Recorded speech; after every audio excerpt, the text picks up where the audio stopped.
네, 안녕하세요. 반갑습니다. 이승훈 소장입니다. 자, 오늘은 용산구 2편에 대해서 설명드릴 겁니다. 지난 시간에 저희 용산구에서 오른쪽 편, 그 공원을 기준으로 오른쪽 편인 이쪽에 한남뉴타운을 제외하고 이제 유엔빌리지 쪽이라든가 한남더일, 그 다음에 그 후암동 쪽 일부, 그 다음에 이태원동 쪽 이쪽을 말씀을 드렸고요. 오늘은 이 왼편 쪽으로 해서 공원의 아래쪽인 서부이청동, 동부이천동 국제업무지구, 그 다음 위쪽에 서계청파동서부터 남영동 일대 이쪽을 말씀을 좀 드려볼까 합니다. 자, 그러면 시작할게요. 자, 먼저 동부이천동 먼저 가볼게요. 동부이천동은 뭐 전통적인 부촌이죠. 지금은 강남의 아성에 조금 밀리고 있습니다만 한때는 뭐 압구정동과 거의 다이다이 먹을 정도로 굉장했었던 지역이고 지금도 물론 그 위세는 엄청납니다. 오래된 아파트들이 상당히 많아요. 그러니까 한마디로 재건축 대상 아파트들이 많은데 이 신동 아파트를 비롯해서 이 아래쪽에 있는 아파트들은 대부분 재건축 대상이라고 보시면 될 것 같고요. 제가 빨간색으로 표시한 이 위쪽에 있는 것들은 대부분 다 리모델링 형태로 가고 있다고 보시면 됩니다. 장점이 뚜렷하죠. 일단 한강변을 끼고 있다라는 것, 그 다음에 뒤에 정말 자랑할 만한 곳이죠. 80만 평의 센트럴 파크가 생기는 용산공원을 내 집 앞마당처럼, 뒷마당이죠. 정확하게는 뒷마당처럼 쓸 수 있다라는 겁니다. 제가 예전에 한 5년 됐나 봐요. 이쪽에 그 시티파크 처음에 지어졌을 때 여기를 가서 이 뒤쪽을 본 적이 있습니다. 여기서 이제 뷰를 이렇게 바라봤는데 정말 멋있더라고요. 공원 뷰도 뻥 뚫린 게 너무너무 한강뷰 못지않은 또 아름다움을 가진 기 때문에 이 동부이천동에서도 그런 뷰를 어느 정도 확보할 수 있을 것이다라고 보여집니다.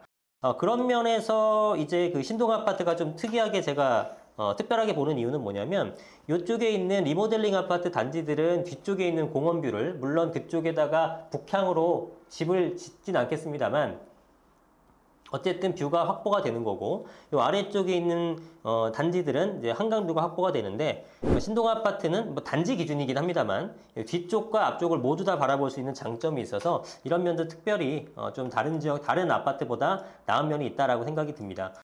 물론 동부이천동에서 가장 대장을 뽑으라 그러면 현재는 한강 맨션 아파트예요. 용적률이 155%밖에 되지 않기 때문에 사업성이 대단히 좋은 오래된 아파트인 거고 신동 아파트는 현재 용적률이 183%니까 나름 굉장히 좋은 편이다라고 말씀드려도 될 것 같습니다. 어쨌든 대형 평수 위주로 이루어져 있는 모습이죠. 신동 아파트의 평수 기준은 호갱노노 사이트로 볼게요.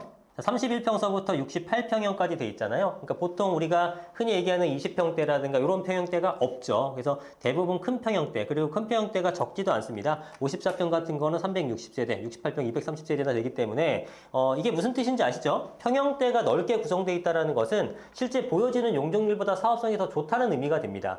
왜냐하면은 우리가 이게 만약에 구성이 15평형, 18평형, 22평형, 31평형 이렇게 구성되어 있다 그러면은 31평 가진 사람들은 당연히 뭐 40평대를 고려할 것이고 20평대 가진 사람은 30평대 갈 것이고 얘네들도 최소한 25평 내지 30평대를 갈 거 아니겠습니까? 그러면 조합원들이 새 아파트를 가게 되면서 늘어나죠. 전용 면적이 늘어납니다. 그러면 용적률이라는 것은 183에서 예를 들어 300을 받았다. 그럼 이 늘어나는 용적률에서 일반 분양을 최대한 많이 해야 좋은 건데 이 늘어나는 용적률의 상당 부분을 조합이 먼저 가져가 버리게 된다 그러면 실제 늘어나는 용적률의 일반 분양할 것이 별로 안 남게 되죠. 반대로 이렇게 큰 평형만 있다 그러면은 난 이제 더 이상 큰 평형이 필요 없어서 다운사이징 할 수도 있고 적어도 68평에서 난 80평 노릴 거야. 이런 분들은 거의 없지 않겠습니까? 그래서 이런 평형대는 보통 이거 이상 가지 않거나 다운사이징 하는 분들도 많기 때문에 실제 보여지는 용적률보다 더 늘어나는 경우가 많다는 겁니다. 그런 면에서 앞뒤가 뻥 뚫려 있고 대단지로만 구성된 이 신동 아파트 굉장히 눈여겨볼 만한 아파트다라고 보시면 됩니다. 가격은 물론 어마어마합니다. 31평이 22억 9천으로 되어 있는데 저것도 지금 금액하고는 조금 안 맞을 것 같아요. 자, 그럼 신동 아파트를 실제 네이버 호가상으로는 얼마가 나오는지 한번 봐볼게요. 31평 아파트의 기준을 보겠습니다. 가격대가 28억에서 33억, 그죠? 28억에서 한 29억, 33억짜리가 하나 있고, 요 정도입니다. 그러니까 23억에서 한 5억 정도, 최저 호가 기준에서 5억 정도가 상승한 건데, 그 정도는 인정을 해줘야 되지 않을까 싶어요. 신동 아파트가 28억이면, 31평 28억이면 대지 지분이 한 16평 정도 되거든요. 16평인데 28억이면은 대략 한 1억 7천 정도 됩니다. 지분당 가격이 1억 7천 정도가 돼요. 그런데 이거는 이제 평형별로 틀리죠. 잘 아시겠지만 31평이 아까 기준했을 때 28억 기준하게 되면 1억 7천 평당. 그런데 46평 같은 경우에는 대지 지분이 23.8평 정도 됩니다. 그러면 46평은 36억 3억 5천 이걸 기준으로 평당가를 따지게 되면 1억 7천보다는 무조건 낮게 되어 있죠. 요거는 1억 5천 3백 정도가 됩니다. 54평은 39억 7억 5천인데 54평 경우는 28평, 대지 지분 28평 정도 되거든요. 그러면 요거는 39억 7천 5백에서 28.2를 나누게 되면은 이건 1억 4천이에요. 1억 4천 100만 원. 그러니까 얘는 1억 7천만 원이었고, 그 다음에 밑에 거는 1억 5천 3백이었고, 그 다음에 제일 아래 거는 1억 4천 100만 원이었죠. 이렇게 가격이 점점 내려갑니다. 지금 68평은 예전 거래 사례니까 이거보다 당연히 가격이 높겠죠. 이거는 믿을 만한 게 못 되고, 그럼 68평이 만약에 거래 사례가 나온다 그러면은 얘가 1억 7천, 얘가 1억 5천, 얘가 1억 4천이었으니까 얘는 1억 3천 정도 선에서 거래가 될 겁니다. 당연하죠. 지분이 클수록 평단가는 싸진다는 겁니다. 이거는 재개발, 재건축 뭐든 다 마찬가지가 돼요.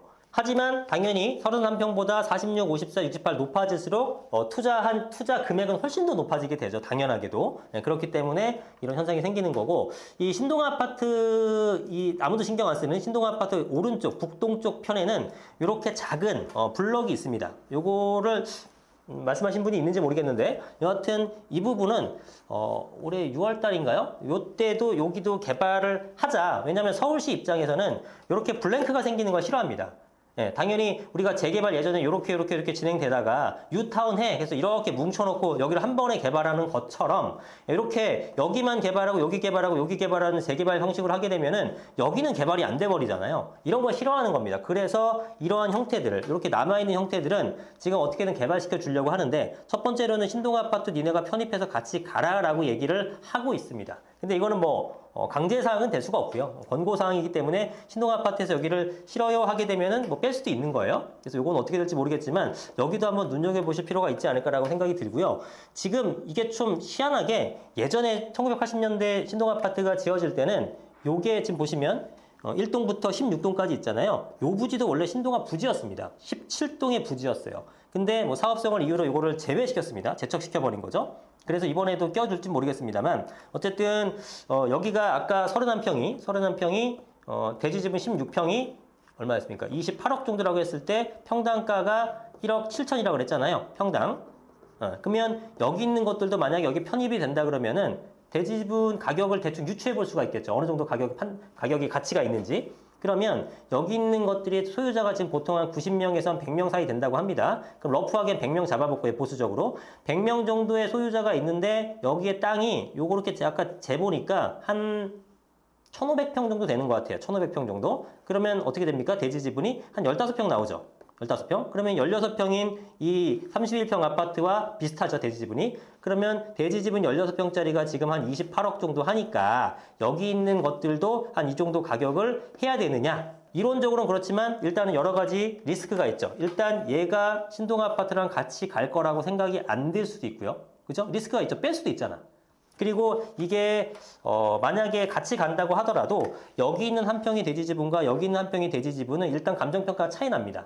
빌라와 아파트 자체에 대한 민간 감정업체의 차이도 물론 존재하고요. 더군다나 지금 얘는 을의 입장이죠. 솔직한 얘기로. 을의 입장이고 얘가 갑의 입장이잖아요. 그러니까 우리는 같이 가도 그만, 안 가도 그만이야 라고 하는 거고, 얘네들은 어떻게든 같이 가고 싶어 하죠. 자체적으로 여기다 지으려면 어떻게 할 수는 있겠습니다만 가치가 훨씬 떨어지게 되죠. 그러다 보니까 신동아랑 같이 묶어서 가고 싶다 보니까 얘네들의 어떤 그 요구 조건을 들어줘야 되는 상황인 거예요. 예를 들면은 분양 승인을 정하는 데 있어서 니네가 좀 후순위로 가라 라든지, 아니면은 조합원 분양가는 줄 수 없다. 그거보다 조금 더 기여를 해라. 일반 분양가까지는 아니더라도 그거보다 조금 더 높은 금액으로 니네가 받아라 라든지, 이런 식으로 조합 신동아 측에서 제한을 걸면 얘네들은 받지 않을 수 없는 상황이 되다 보니까 평당가가 똑같을 수는 없는 거예요. 그래서 여기 있는 것들이 보통 15평 정도의 대지 지분이라고 하면 15평짜리는 별로 없을 것 같고, 이게 왜냐하면 30평짜리도 있고 25평짜리도 있고 다양한 단독주택과 한 5평, 6평 대지 지분인 다세대 주택 이런 게 좀 있거든요. 여기 보시면 저도 이쪽 예전에 한번 가보고 요즘 가본 적은 없습니다만, 이런 신동아 리버빌이나 서빙구 리버빌, 그러고 보니까 이름이 같네요. 이름이 같은 사람이 한 건가? 하여튼 요런 것들은 최근에 지어진 거란 말이야. 비교적 한 3, 4년 이내에 지어진 것들. 그러면 얘네들은 뻔하죠. 대지 지분이 한 5평, 5.5평에서 한 6평 정도 사이에 투룸일 가능성이 높습니다. 그러면 요런 것들은 원래는 평당 2억 가도 되는 거예요. 지분당. 아까 말씀드렸다시피 대지 지분이 31평이냐 24평이냐 16평이냐에 따라서 1억 7천도 됐다가 1억 5천도 됐다가 1억 4천도 됐다고 하잖아요. 그런 것처럼 대지 지분이 더 작으면 평당 대지 지분 가격은 더 높아지는 겁니다. 그럼 6평짜리가 있으면은 요거는 2억씩이니까 1억 12억. 그러니까 투룸, 빌라 요게 12억 정도 가도 무방한 거죠. 그런데 실제는 이렇게 가지는 않을 겁니다. 왜냐? 들어갈 수 있을지 알 수 없고 을의 입장에서 좀 신동아보다는 좀 안 좋은 조건을 받아들여야 될 수 있으니까 12억까지는 안 갈 것 같고 제가 봤을 땐 그래도 뭐 한 8억에서 10억 정도 하지 않을까 이렇게 예상을 해봅니다. 뭐 궁금하신 분들 직접 찾아가서 보셔도 되고 이게 리스크 있는 건 하고 싶지 않다라면 신동아를 직접 투자하셔도 되는데 금액은 무지막지했죠. 아까 얼마였습니까? 31평이 28억 기준인데 전세가 6억, 7억 하게 되면은 20억이 넘게 들어가는 형태이기 때문에 난 그렇게까지 돈이 없다. 몇 억 갖고 한번 리스크는 있더라도 한번 해볼랜다. 라고 하시면 여기 지역을 노려보시는 것도 나쁘지 않다라는 겁니다. 뭐 저 이쪽에 이해관계 전혀 없습니다. 그냥 분석해드리는 거예요. 자, 그 다음에 이제 동부이촌동 이쪽으로 오시게 되면 이 이촌 현대라는 거는 르렐 이촌인가? 그걸로 이제 리모델링이 됩니다. 리모델링. 얘가 25년도 입주인가 그렇습니다. 750세대로 바뀌는 건데 기존에는 653세대였어요. 653세대가 750세대로 바뀌는 건데 이게 정확하게 15%가 늘어난 겁니다. 리모델링은요. 일반 분양을 15% 할 수 있어요. 653세대에서 15%가 하게 되면 97.95세대가 늘어날 수 있어요. 정확하게는 97세대, 98세대 안 되는 거니까 97세대가 늘어나면 653 더하기 97 하게 되면 정확히 750세대가 나오는 겁니다. 근데 이제 요즘에 리모델링 사업을 활성화하기 위해서 이 15% 일반 분양을 20%로 늘려주겠다는 얘기가 나오고 있죠. 이거 아직 뭐 얘기만 나온 거죠. 그래서 만약에 20%가 된다고 하게 되면 653에 220%였으면은 130세대 지을 수 있었어요. 그럼 33세대를 더 지을 수 있었죠. 기존보다. 그러면 30세대면 여기 평균 뭐 한 20억 분양이 되지 않겠습니까? 그러면은 대략 얼마입니까 이거? 600억? 예, 660억. 한 600억 정도의 사이즈를 매출을 더 올릴 수 있었죠. 뭐 공사비 뭐 조금 빼더라도 한 400억 정도는 수익을 더 올릴 수 있었다는 거예요. 그러면 만약에 여기가 653세대인데 400억 정도를 그 수익이 더 낮다고 하게 되면 400억을 653으로 나눠야겠죠? 400억을 653으로 나누면 약 6,100만 원 정도씩 조합원 한 명당 평균 내받는 겁니다. 평형별로 틀리긴 하겠습니다만 대충 조합원 한 명당 6,100만 원의 추가 분담금이 줄어드는 효과가 생기는 거고요. 그러면은 당장 이 조합 15%에서 20%로 늘려주겠습니다라고 발표하는 순간 이 아파트는 5천만 원에서 6천만 원 정도 더 올라가는 거는 그냥 용인이 되는 거죠. 뭐 어떻게 보면 당연한 거죠. 안 오르는 게 이상한 거죠. 그러니까 정책이 어떻게 변하느냐에 따라 거기서 이해관계가 있는 아파트 단지나 지역들은 가격이 크게 흔들릴 수밖에 없기 때문에 부동산은 정책이 대단히 예민한 거고 그래서 여러분들이 정책을 예의주시하셔야 되는 거예요. 그러니까 이런 식으로 어쨌든 2000년대가 스타트를 끊었고 이 주변에 있는 뭐 예를 들어 그 코오롱 이촌 아파트, 강촌 아파트 얘네들도 다 리모델링을 진행합니다. 원래는 얘네가 전체적으로 통합 리모델링을 하려고 했었습니다. 거의 5,000세대급으로. 근데 그게 사실 진짜 힘들죠. 힘들기 때문에 각자 이제 그 리모델링 하려고 하고 또 최근에 올 중반기쯤에 용산에다가 용적률 많이 주겠다, 특별법으로 주겠다 해가지고 리모델링 하다가 좀 추진하지 말고 좀 기다려볼까, 재건축 될 수 있지 않을까라고 하는 그런 움직임도 감지됐었는데 제 개인적인 판단으로는 그냥 가는 게 좋아요. 이거 지금 용적률 보게 되면 자, 여기 애들 용적률 보시면 322%, 355%, 317%, 339% 이런 식입니다. 네, 이런 식이기 때문에 얘네들은 뭐 용적률 800% 이렇게 주진 않을 거 아니에요. 뭐 많이 줘야 내가 볼 땐 400 해서 이 정도 왔다 갔다 할 건데 줘봐야 안 줄 수도 있고 그러면 사실 별로 크게 실익이 없어요. 그렇기 때문에 그냥 리모델링으로 하던 거 쭉 하시는 게 낫지 않을까. 요즘 리모 기술도 워낙에 좋아졌기 때문에 그렇게 생각이 들고 어찌됐건 이쪽 일대는 전부 다 리모델링 형태로 가고 있다라는 겁니다. 되게 예뻐요. 이촌 르엘도 조감도 보시면 정말 아름답습니다.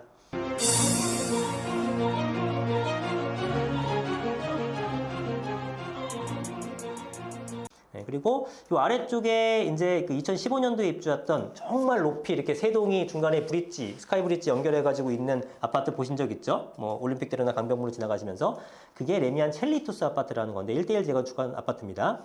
당시에 처음에 입주할 때 한 15억 정도 비용이 들었던 걸로 알고 있는데 얼마야 지금 평균적으로 한 47억 정도 최근 매매 거래에서 47억 정도 하죠. 요 아파트의 실거래가를 먼저 보게 되면 요 아파트의 실거래가를 먼저 알아야 되는 이유는 다른 아파트가 입주했을 때 어느 정도 가격이 되느냐에 대한 기준점이 될 수 있는 아파트가 되기 때문입니다. 여기 기준할게요. 여기가 이 전에는 21년 1월 21년도니까 요 금액보다는 위쪽으로 한번 보겠습니다. 그러면은 최저는 37억 8천서부터 최고는 52억까지 갑니다. 근데 요 거래가 4월달, 9월달이니까 불과 5개월밖에 차이가 안 납니다. 5개월밖에 차이가 안 나는데 어떤 거는 38억, 어떤 거 52억, 약 14억 정도 차이가 나거든요. 타입이 동일한데 사실상 왜 이렇게 차이가 날까요? 예, 유추해 볼 수 있겠지만 당연히 한강변에 있는 경우는 이런 게 많죠. 그죠? 예, 한강 유무에 따라서 이 정도 편차가 난다라는 겁니다. 그래서 지금 37억 8천짜리는 뭐 층도 나쁘지 않아, 23층. 그런데 103동이죠. 103동의 위치를 한번 보시게 되면 자, 여기가 103동입니다. 여기가 103동. 한강은 이쪽 라인이잖아요. 그러니까 101동의 뷰가 가장 좋고요. 그 다음에 102동이 좋고 103동은 살짝 가린 뷰죠.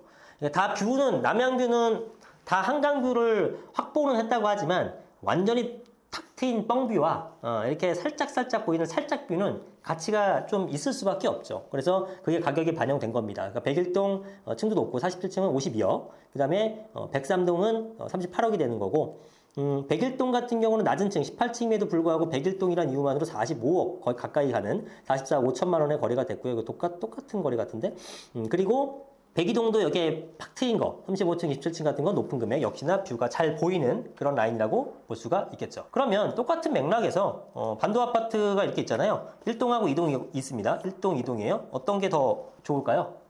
당연히 2동을 사야 되는 겁니다. 그죠? 예. 예전에 재건축 초창기에는요, 이렇게 짓게 되면은 다 부시고 랜덤했어요. 그러니까 열받죠? 앞에 있는 게 열받죠? 난 예전에 한강뷰였는데 갑자기 뒷동이 저층으로 가더라. 사업이 진행이 안 되는 겁니다. 그래서 요즘엔 등급제로 하는 거야, 등급제. 그래서 여기에 있는 그 가치를 매기고 그 가치에 따라서 너는 앞동이니까 나중에도 앞동 혹은 뒷동을 일부 가더라도 굉장히 높은 층의 로얄층 이런 걸 받는 이런 형태로 돼야지만 움직여진다는 겁니다. 첼리투스 마찬가지여서 제가 알기로는 한 10개 등급으로 나눠가지고 이게 10층짜리 아파트였을 겁니다. 1층은 이게 만약에 50층짜리, 56층짜리니까 뭐 1층부터 6층, 뭐 2층은 7층부터 13층, 그 사이에서만 랜덤에서 돌리는 거예요. 제일 꼭대기층은 뭐 50층에서 56층 뭐 이런 식으로 정해진 겁니다. 그런 식으로 되지 않는 이상 진행이 안 되죠. 그러면 반도 아파트는 1동보다는 2동이 당연히 좋은 거고 나중에 조금 더 좋은 위치를 선점할 수 있으나 당연히 1동보다 2동이 비쌀 것이고요. 현재 가격이. 여기 왕국맨션 아파트는 더 웃기죠. 1, 2, 3, 4, 5입니다. 1, 2, 3, 4, 5예요. 당연히 5동이 제일 선호도가 높겠죠. 이런 차이가 있다는 겁니다. 다른 조건이 동일하다면 왕국맨션이든 반도든 세대수는 크지 않으나 평형대는 다 큽니다. 반도 아파트는 지금 49, 60, 70 이렇게 돼 있기 때문에 사업성이 좋다고 뭐 보는 거고요. 왕궁 아파트는 뭐 사업 용적률 자체가 워낙에 나쁘지 않기 때문에 148%이기 때문에 이것도 충분히 재건축으로 진행을 하고 있다라는 겁니다. 자, 그 다음에 뭐니뭐니 해도 대장은 이촌 한강맨션 여기는 용적률이 155%, 1971년생이니까 53살, 올해 53 되신 분이에요. 한강미션 정말 오래됐고, 워낙에 사업성이 뛰어나다 보니까 현재 금액은 정말 장난이 아니죠. 자, 27평이 33억 4천만 원. 네, 이 정도의 거래가 됐고요. 31평은 39억에 거래가 됐습니다. 8월 달에 39억에 거래가 됐습니다.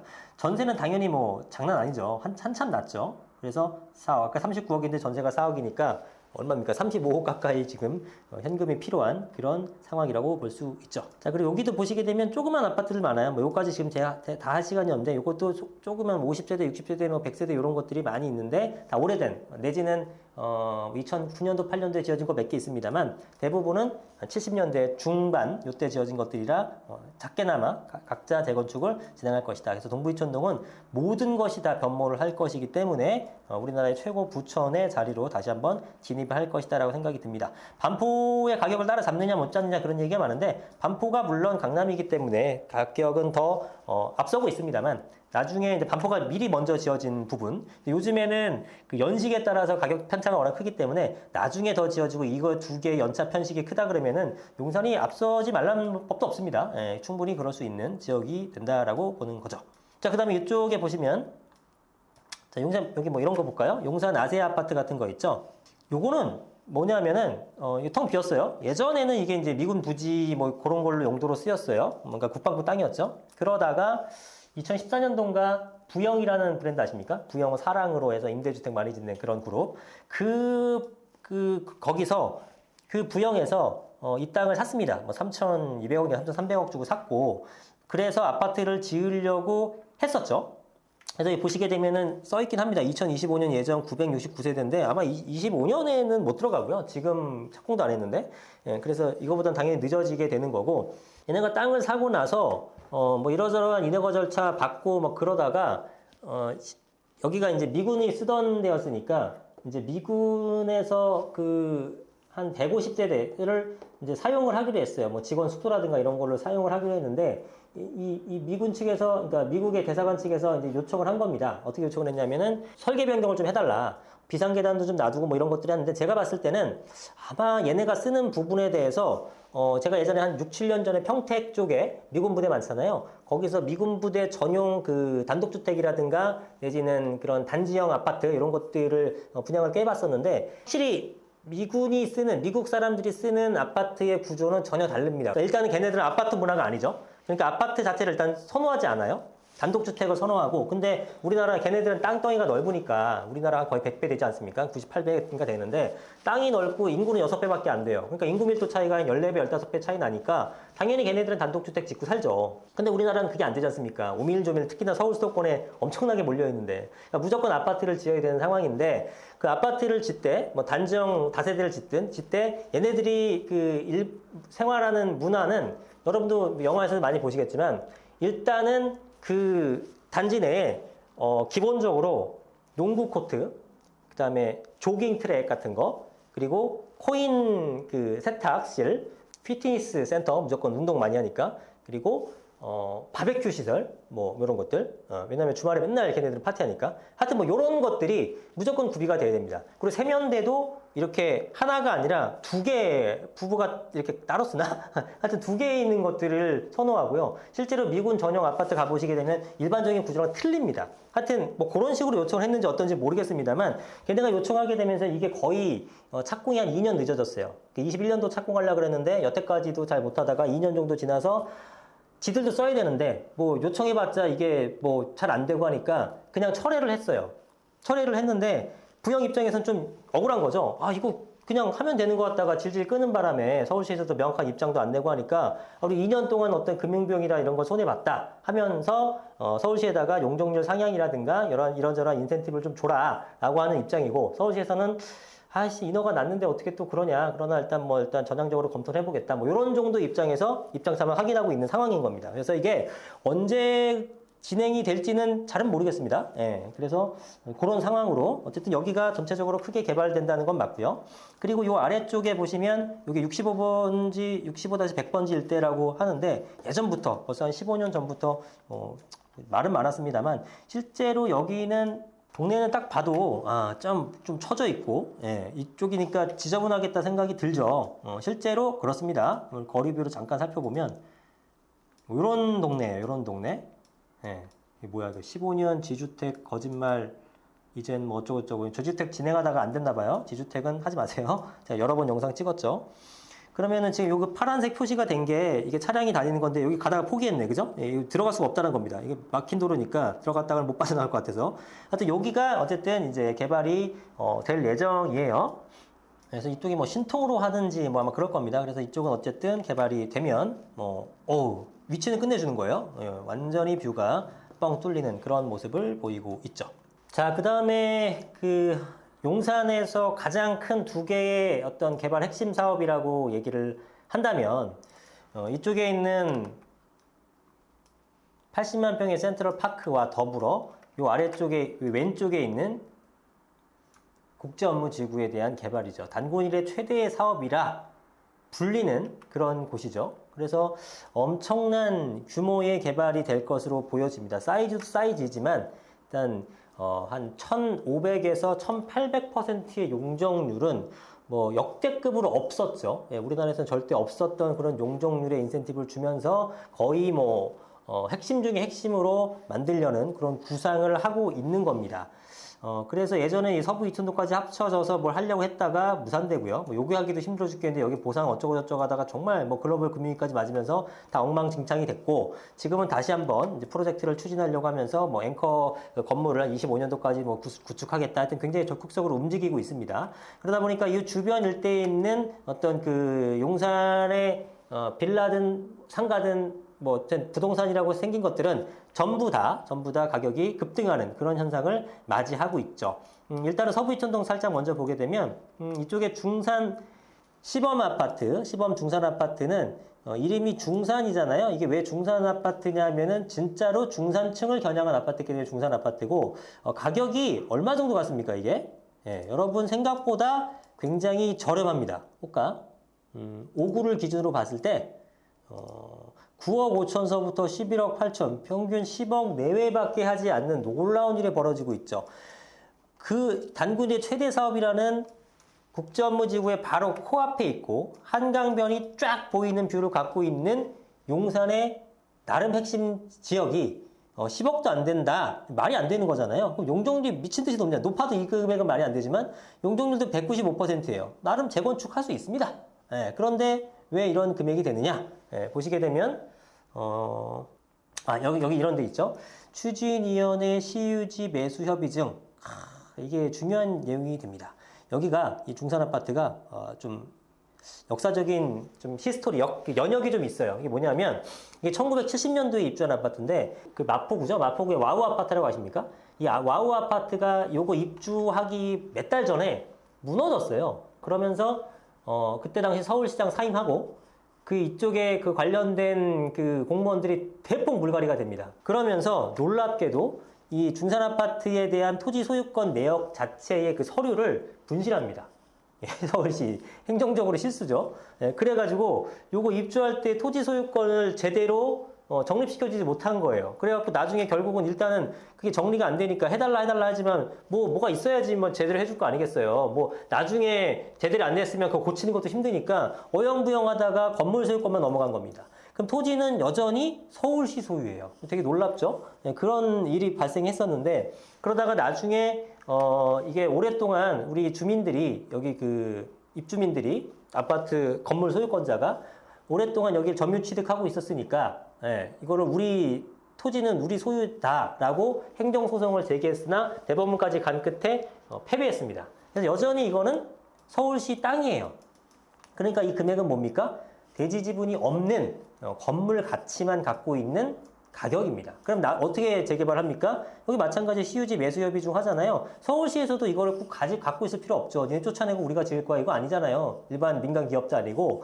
그래서 여기다가 이 조합원한테 땅을 팔긴 팝니다. 이 조합원들은 결국은 뭐예요? 건물 가치 플러스 토지 가격을 합쳐야지만 이게 진정한 아파트의 가격이 나오는 겁니다. 근데 이 알파가 얼마가 될지 알 수가 없죠. 조합원들 입장에서는 저렴하게 매입하려고 할 거고 서울시 입장에서는 그냥 주지 않을 거고 그렇기 때문에 이 금액이 적정한지 어쩐지 여부는 지켜봐야 아는 상황입니다. 그래서 나중에 토지 매입이 물론 뭐 제 개인적으로는 이렇게 매입하고 토지 매입이 됐다고 좀 비싸게 하더라도 결국 완성시키게 되면 그 이상 값어치를 할 거기 때문에 하는 게 뭐 저렴하게 다른 것보다 처음에 들어가는 매수 비용이 적기 때문에 해보시는 것도 나쁘진 않다고 판단은 들긴 합니다.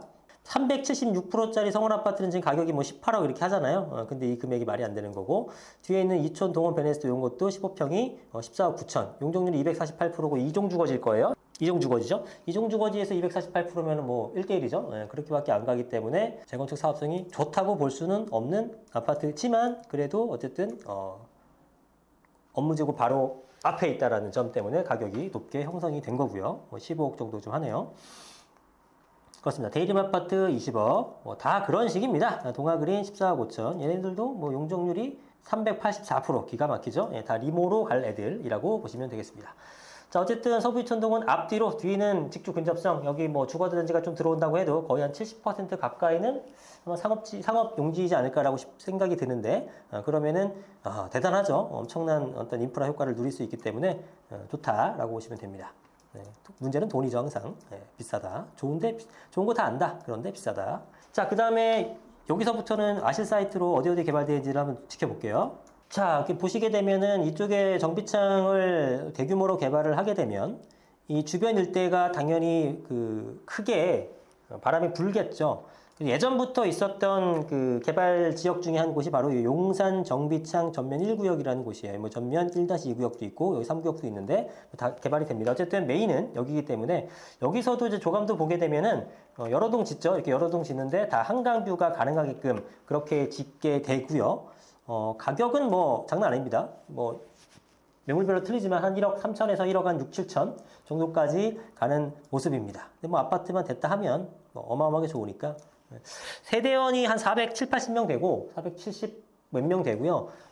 지어지는 거는 뭐 많게는 1300, 400세대까지 지어질 수 있는 사이즈긴 한데 굉장히 좀 고급화로 크게 짓겠죠. 대형 평형으로. 그래야지만 가치가 높아지니까. 그래서 한 700여 세대 짓는 걸로 하는 것 같습니다. 뭐 그래도 충분히 좋아질 걸로 보여진다. 가서 사실 분은 사셔라. 평당 1억 5천. 근데 여기는 주택보다는 상가가 많습니다. 상가.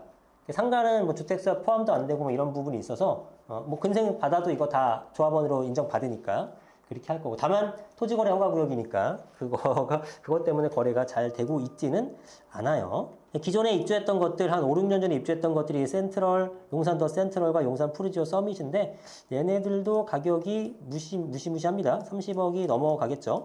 53평은 35억 정도 실거래가 작년 12월에 일어난 사례가 있고요. 그 다음에 푸르지오 서밋 같은 경우에는 거래 사례가 하나도 없네요. 거래 사례가 하나도 없는 모습인데 아마 센트럴보다는 약간 낮은 금액대에서 움직이지 않을까라고 생각이 듭니다. 자, 여기 용산역 민자역사 가보셨습니까? 이거 개발된 지 오래됐는데 여기에 정말 규모가 큽니다. 상업시설이 많아가지고 정말 없는 게 없죠. 그래서 이쪽에서 하루 놀다 오는 것도 재밌더라고요. 그래서 이쪽 일대의 인프라를 이용할 수 있는 이런 아파트들은 앞으로도 가치가 굉장히 높아질 것이다라고 보여지고 정비창 개발되면 뭐 끝내주죠. 양옆으로 앞쪽은 공원이 있고 이쪽은 직장이 있고 정말 대단한 이 한강로변이 정말 그 강북의 코엑스라고 불릴 정도로 굉장히 좋은 곳이라고 보시면 될 것 같습니다. 자, 보세요. 개발이 다 되죠. 여기뿐만 아니라 여기도 개발되죠. 여기도 개발되죠. 넓게 보게 되면은 개발이 안 되는 곳을 오히려 더 찾기 힘들 만큼 개발이 되는 곳이 바로 용산입니다. 그래서 이런 지역들은 이제 물론 가격은 장난 아닙니다. 지분당 대부분 다 1억이 넘고요. 그런 상황이죠. 여기도 굉장히 좋은 지역이죠. 4호선, 6호선 더블 역세권의 공원 바로 옆에 있는 기가 막힌 곳이죠. 한강로 구역이라고 합니다. 여기 남측이고 길 건너가 북측이라고 하는데 이런 것들은 대부분 그냥 기부채 잡혀서 줘버리고 얘네의 소유자들은 이쪽에서 용적률 인센티브 받아서 올리겠죠. 그런데 여기는 평당 가격이 지금 1억은 채 안 돼요. 상대적으로 싸네 생각하겠지만 개발 속도나 이런 게 약간 그 지지부진한 면이 있기 때문에 그것이 가격이 좀 반영된 것이 아닌가라는 판단이 듭니다. 뭐 좀 돈 넣고 기다리실 분은 해볼 만한 거고요. 자, 이게 설명할 게 너무 워낙 많아갖고 계속 길어지는데 여기는 자체적으로 뭐 신통도 있고요. 그 다음에 뭐 이건 가로주택도 있고 도시정비용도 있고 뭐 공공재개발도 있고 뭐 다양하잖아요. 이렇게 개발이 되는데 관심 있으신 분들은 개별적인 뭐 어떻게 개발되는지는 한번 찾아보시면 좋을 것 같습니다.